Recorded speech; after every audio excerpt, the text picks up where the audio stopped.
Hello. Hey everybody. Welcome.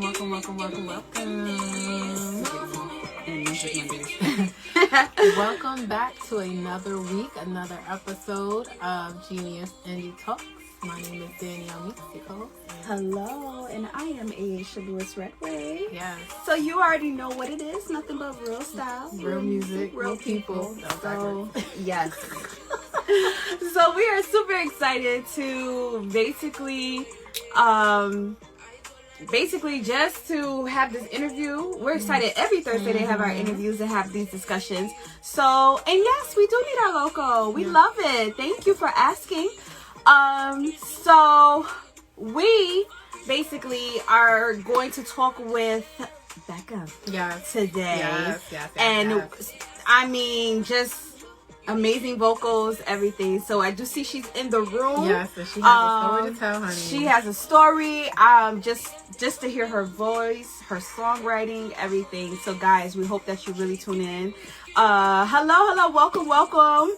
And yes, happy Women's Month. Yes, happy National yes, Women's thank Month. you. We appreciate that. To all the females out there, divas. So that's why I'm super excited about this interview as well. We're starting the month off with amazing and women. Okay, it's women. All right, so let's see if we can get. Here we go.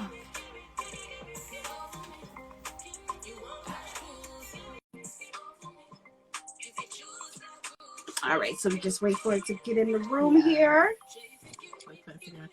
Hey, Queen. Hello, gorgeous. So happy International Women's Month. Yes, happy International Women's Month. Listen, because we out here, we doing it as women. Being bosses. Yes, they try to break us, but they can't. Bosses all day. All day, every day, okay? So we are super excited to have you. We are looking forward to have this conversation. Yes.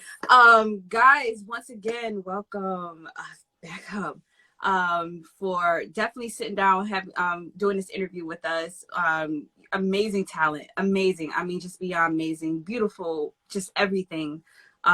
So please, start off, introduce yourself and talk about how you got started in music and just and talk about, first of all, being Nigerian American and that representation. Okay, thank you. So hi everyone, my name is Gbeke. I started singing when I was probably like 7, so it's been a long time.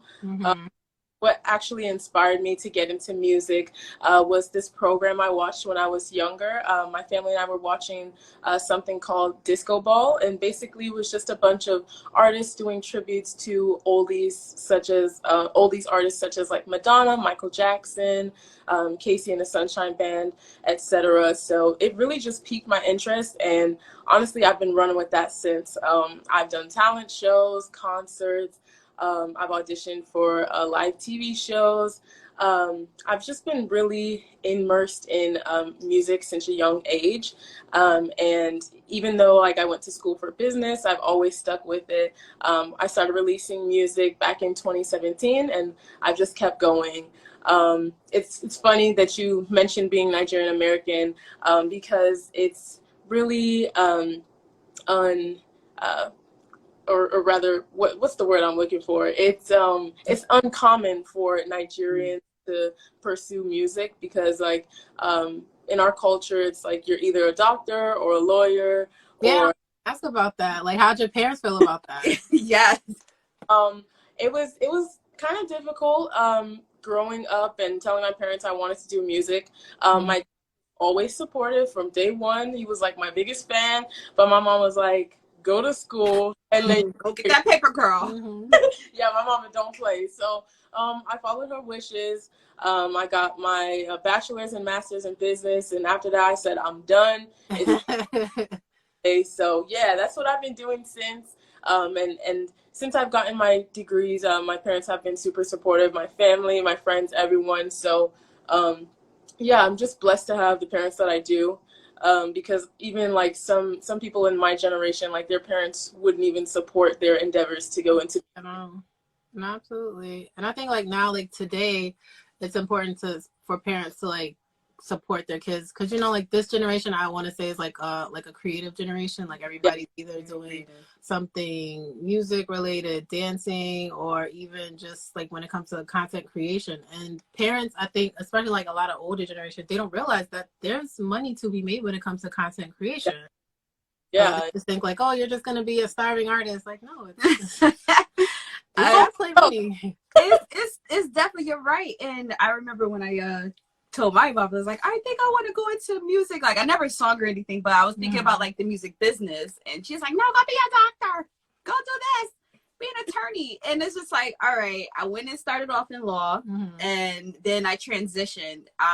But I think that is very key to be supportive, especially now, especially with Gen Z generation, millennium going into the Gen Z generation, because like you said, there's a lot of content creatives out there, and music is important. And I think one thing I want to say is that you have, first of all, I think God, they was able to support you and be able to back you, because you have such a word and such talent that you're putting out there. And I think that's amazing that people do need to hear. So, and a story, yes. Yeah, no, definitely.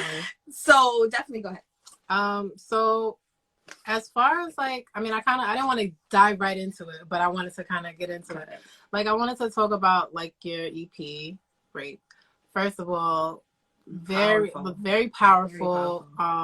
Definitely, I enjoyed like listening to it, and then the message, and just like you talking about like your experiences and putting that into like the music aspect of it. So how did you find that, like, as far as like the healing from like your experience into putting it to your music? Yeah, like how hard was that?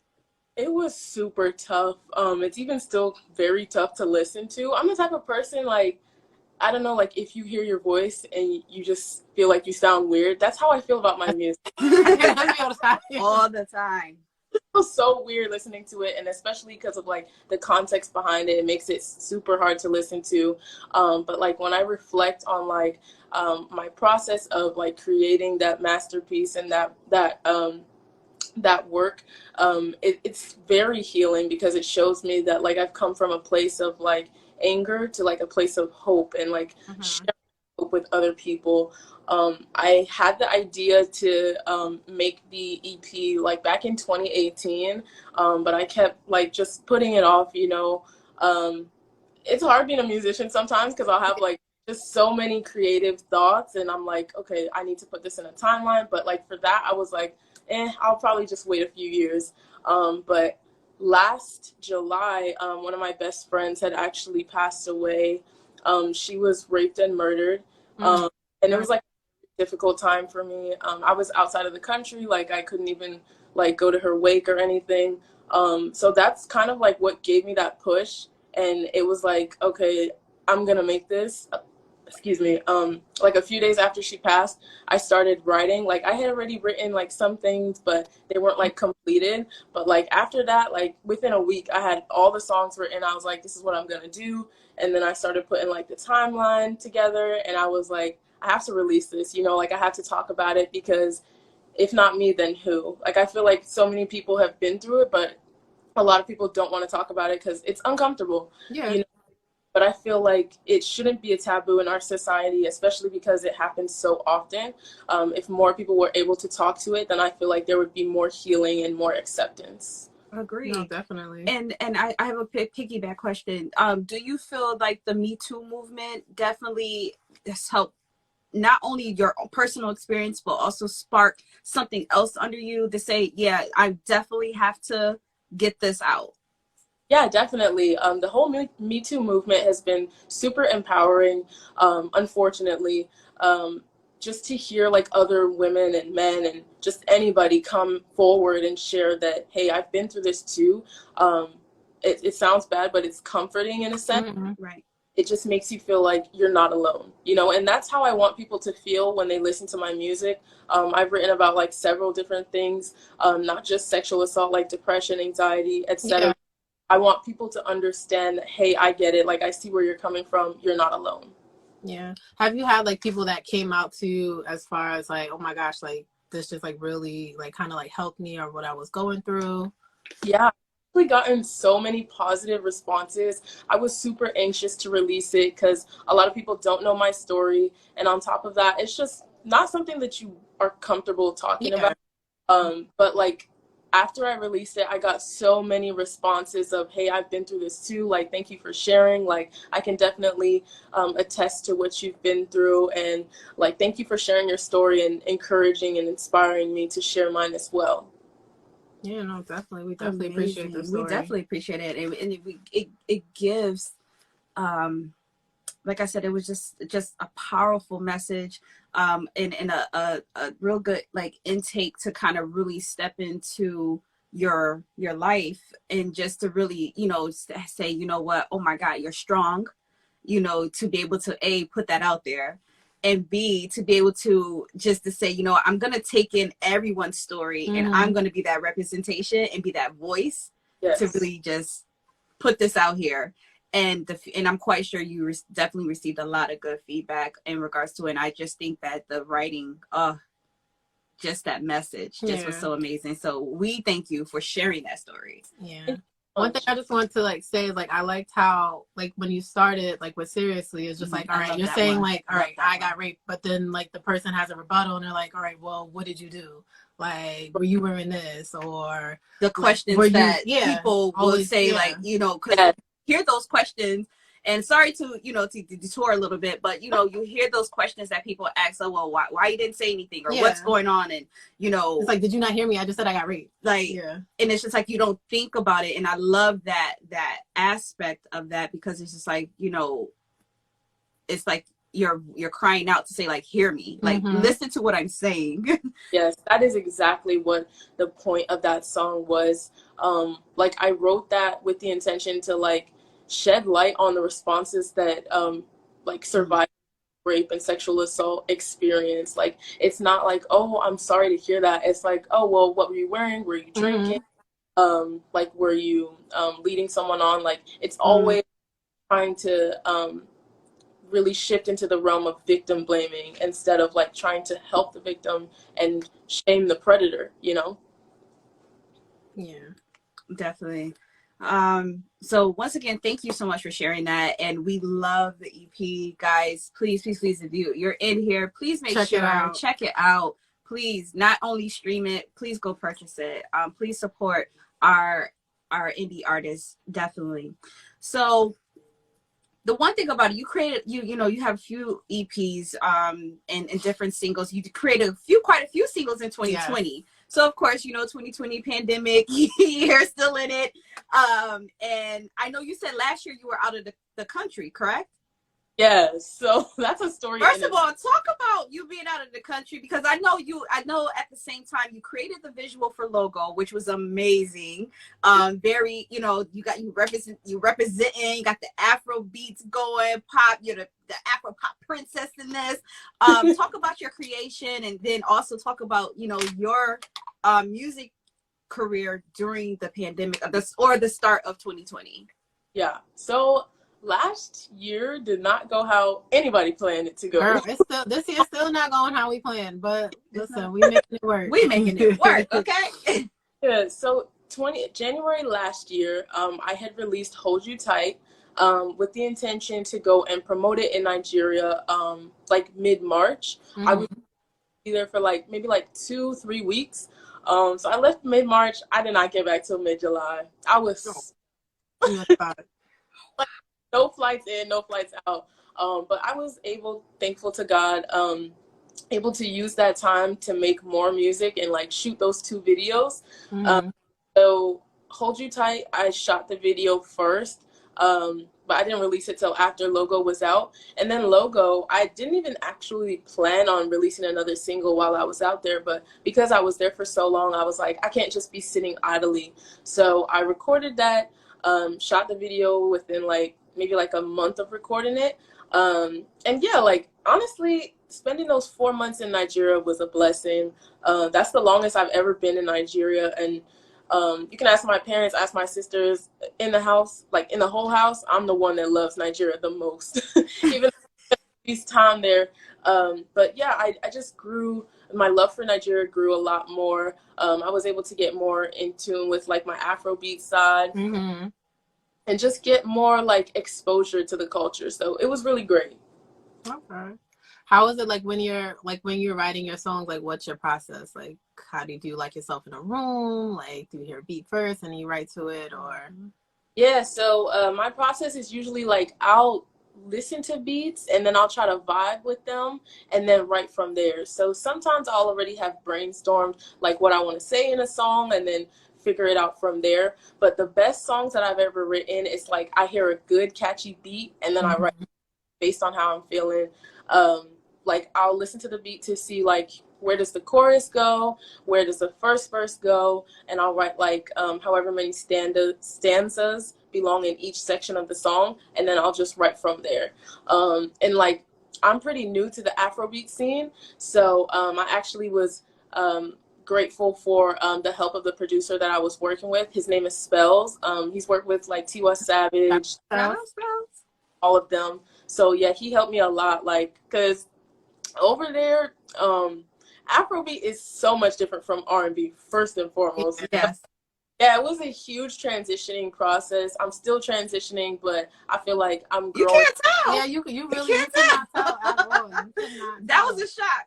I spent hours in that studio, like not even just hours. Like I'm the type of person, if I start doing something, I want to finish it then and there. Like and I just move very.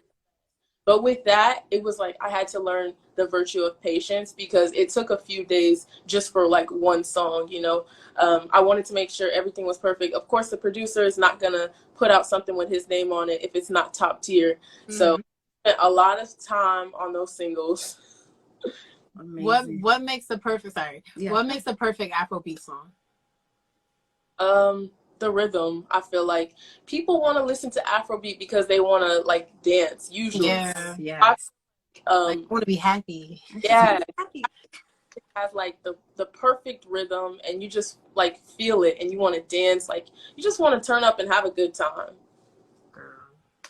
So I mean, I definitely learned something. Like I said, I didn't know like you're transitioning. You just sound like purely like you've always like just in like it comes natural.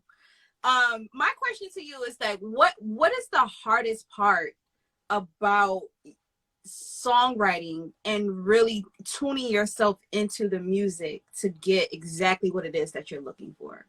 Are you talking about like overall or like Afro? Just overall, yeah. I think for me, I'm a very deep person, so I feel like fitting my message into just like 2 or 3 minutes of music is super hard. Like I've written so many long songs that I've had to like take out the words of. Like if you look at mainstream music, it's very repetitive, and I've told myself like I'm an artist that writes with meaning. You know, like of course if I make it mainstream, I'll be grateful, but I always want to stick to the meaning of my music, and I don't want to lose sight of that. So it's super hard, like trying to make like a catchy song or like a song that people are going to understand while still being like very deep. You know. Okay. So I got a backup question on that. So obviously you kind of said some things that will set you apart as an artist and what you're looking for. Talk about, you know, being able to have your identity speaking your music, that basically like what do you want people to really take away from your music basically? Like, because clearly we can see and understand and hear the story, but what's the most important thing you want them to identify with? Yeah, so I've always told myself from day one, like I know I have a good voice, but my goal is not to have the best voice, it's to have the best message. So I just want people to really take the message from my music and like interpret it how they will. You know, I've always felt like if there were a way to change the world positively, it would be through music, because I feel like everybody listens to music. So that's been like my main goal and focus. What would you say? How would you say is like different, Becca, from 2018, from when like you released Division versus to like now, Becca, to Gimme? I've grown a lot more in confidence, not just like in my voice, but like just knowing myself and knowing like my purpose and my goal in my music. I've also noticed that like I used to be very shy about like telling people that I sing.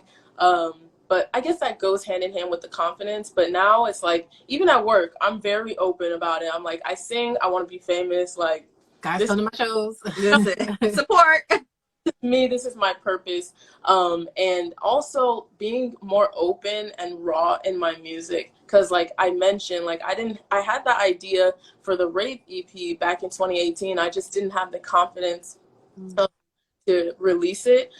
So I would say those are the things that have changed over the years, as well as also like getting into the Afrobeat scene. Like it wasn't just in 2019 that I had that idea. I think when I first thought about getting into Afrobeat was end of 2016, but it really is confidence that has changed the most. So Beautiful. Yes.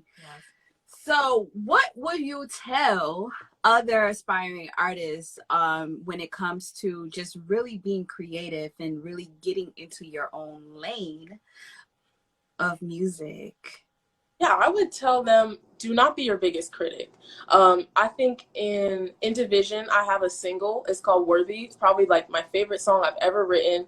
The first stanza says, I'm my own biggest enemy. I struggle with letting myself be free. So if you ever like have an idea or a creative thought, like don't hold yourself back from it. Like even if it fails, like let yourself fail with the notion that at least you tried, you know? So I feel like if you want to do something, you got to get out there and do it. Nobody's going to push you to do something except yourself. So you have to be like your biggest supporter, your biggest cheerleader.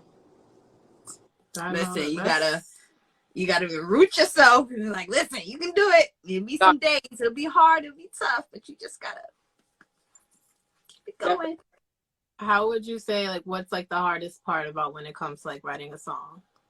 Like, the hardest part is like fine tuning the lyrics, because I can write a song in like maybe 15-20 minutes, but person where I feel like it's never perfect, it's never done. So I'll keep writing and like rewriting and editing and erasing, and then sometimes like I'll change like my rhythm of the song. So it's really hard like being a perfectionist and being a creative, because I feel like the work is never done. Like even when I listen to some of the songs on Division, I'm like, I could have done that better, you know? Like I'm always gonna be like that. Of course. Of course, because you can always, you know, look at it and be like, oh, listen, there's room for this. I could have changed this and this. Oh, I can do this the next time. So that's just growth. Yeah, but I feel like sometimes you may drive yourself crazy. That's like, true too. If you're always like nitpicking, especially if it's like really something that's good. But that's the one thing about us creatives. Like, it's like we feel like it's never done. It's never done. Right. So I just want to say thank you so much for sitting down and having this conversation with you. You said some amazing things, and we love the story. Talk about what's next. Okay. 2021. Having me as well. It's definitely been a pleasure speaking to you guys and sharing my story with y'all. So thank you for the support and the love. What's next? So I do have a surprise for y'all coming. Actually, I have two. One of them I'll disclose. So if all of y'all in the room were listening at the beginning of this call, they were playing my new single, Gimme. The video is coming out within the next few weeks. So yeah, I can't wait for that because I like this. I love this song. Listen, every video I've seen from you, you do not disappoint. So it just seems like it just goes up and up. So I'm looking forward to it. This name, amen. I claim that. And then the second surprise, I'll give you a hint. I am collaborating with a very big time artist. So keep a lookout for that. I'm very excited for that release, and it'll be coming in the next few months. Okay. Listen, y'all heard it. Y'all heard it here. Exactly. Y'all heard it here. You heard it here first. Tell your sisters, tell your brothers, tell your aunties, tell everybody. Tell everybody, girl, we got you. Because as soon as you let us know, we got it. We're going to spread the word. We're going to support. We're going to do the thing. But thank you so much for definitely letting us know that, you know, you, like I said, just your music is amazing. everybody knows I'm a fan of lyrics. Yeah, she's a fan of lyrics. I'm more into the lyrics, the messaging than even the production. So I love it. I love a good writer. I love a good writer. You know, I just keep processing your story. So that's why I'm just like, I love it. I just really appreciate this conversation. I was able to. Thank you. I just have one question.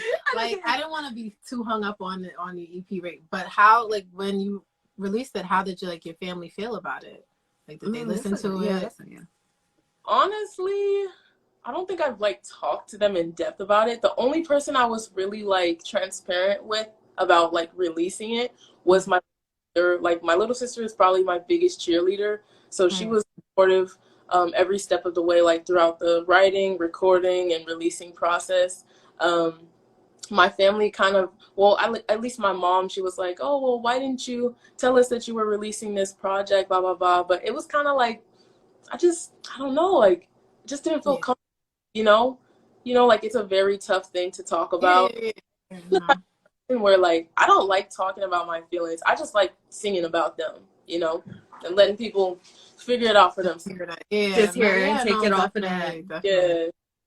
All right. So listen, thank you so much for speaking with us. We enjoy, guys, you heard it here, visuals getting ready to come, more music getting ready to come for all her EPs, please, singles, everything, videos, please go out, support, stream, download, purchase. Let's support our independent artists. Stream Gimme, that song Gimme is definitely fire. Please, if you haven't seen the videos of the visuals for Logo or any of the tracks, please go see it. YouTube, everything, please go support. We are telling you to support. Okay, so thank you so much for coming through. We appreciate it so much, and you have a good evening. Yes. Oh wait, girl, you guys gotta give your information, like where everybody can follow. Oh yes, please, if you want. Yes. Also, everyone, you can follow me at GB3KE. The 3 is supposed to be an E, but somebody took my username, so rolling with it. Goodness. Yeah, follow me at GB3KE. Oh, I think it paused for a second. Hello. Yes. I think it paused for a second. Pause, but I can hear y'all. Yeah, we can hear you. We can hear. Yeah, it just paused. Okay. Maybe you come back. No. Okay. No. Okay. All right. So obviously we had to get some technical difficulties, of course, that had to happen. Oh, there we go. Yes, there we go. So guys, please go follow her, check her out. Please definitely check out the music. Like I said, amazing story. Thank you. And we look forward to so much more from you. And we wish you the best and most continued success. Thank you so much, guys. You guys have a great evening. And thank you, everyone. Thank you. Have a good one. All right. Man. I was choked up for a second. I couldn't even get the words out. It was like, okay, I don't want to like keep bringing it up and everything. But it's a story that needs to be told. It definitely is. And I don't think I think for me, how powerful it is, I don't think people really understand until they really listen to it. And like she said, music is important. A lot of people listen to music. That's what gets us through. I've heard so many documentaries, especially Beyonce and everything, how they talk about how music is important and that's how they filter themselves. So, guys, definitely thank you for coming through, for listening. Please go out and support. What we got going on. So, I know Friday we got something going on. We are lit. So a couple of the karaoke. Tomorrow, me and Britt will be going live for Club Crush on You, and we will be discussing with Allie from Finding. Well, her at is Finding Mr. Hype. The topic is dating in a pandemic. It's hard out here for a pimp. For those who it may not be easy in a panoramic. So she's gonna sit down and talk to us, like what are some methods that we can safely date in a panoramic. And then Tuesday coming, Bianca is going to be sitting with Mike and Shay for Music Behind the Love at 8:30. So tune in. So Couples in Karaoke, that's couples with a K. Couples and karaoke. So yeah. Listen, y'all heard it here. Listen, tune in, especially for those who are trying to find some love during the panorama. I mean, it's not that hard, but for those who it's a little troubling dating in a panoramic, maybe I think if you're looking for real, maybe you need some tips and tricks. So tune in tomorrow. If you're looking for real love, I think it's hard. If you're just looking for a booty call, yeah, that might be easy. I mean, listen, if you're trying to do that in a panoramic, good luck. Listen, you'd be surprised. You'd be surprised when some people do it. I'm gonna have to have my cousins tune in tomorrow. That's what I said. If you or anybody you know who has trouble dating in a panoramic, tune in to Couples in Karaoke right there in the comments tomorrow at 8 o'clock. So, definitely tune in. They're fun. They have a lot of spirit. They have, even though they give you some good music, they give you some good talk, but they also really is trying to help you find that special someone. We're trying to help the singles because it's hard out here for Pam. It's hard. All right, but thank you so much for that. So guys, definitely. Oh, and remember our Music Mondays. We'll have a guest host. We're gonna have a guest host Linda on Monday. Linda Starr, she will be guest hosting, co-hosting with me. She's gonna be with the beautiful co-host Danielle, and Linda Starr is returning. She's helped before co-host, so she's amazing, guys. Definitely tune in. And that's it. I think that's pretty much it. So guys, thank you so much for tuning in tonight. I'm all cheesy and everything like that. I just love what we do. I love it. I love it. I love it. Don't forget, we got merchandise that you can support us. So we have t-shirts. Hit us, DM us, email us. Let us know, t-shirts, everything. We have all that out there. $25. $25. And then we got some things coming up this year. We got the Genius Music Awards coming up this summer, this 2020. So we stepping out on faith. 2021. Girl, don't want back to 2020. We don't want 2020 no more. Okay. But we stepping out on faith and we just making some moves. So I thank you guys so much for the support and love. So guys, you already know what it is. It's nothing but real music, real style, and real people. So you already know. Until next time. Peace.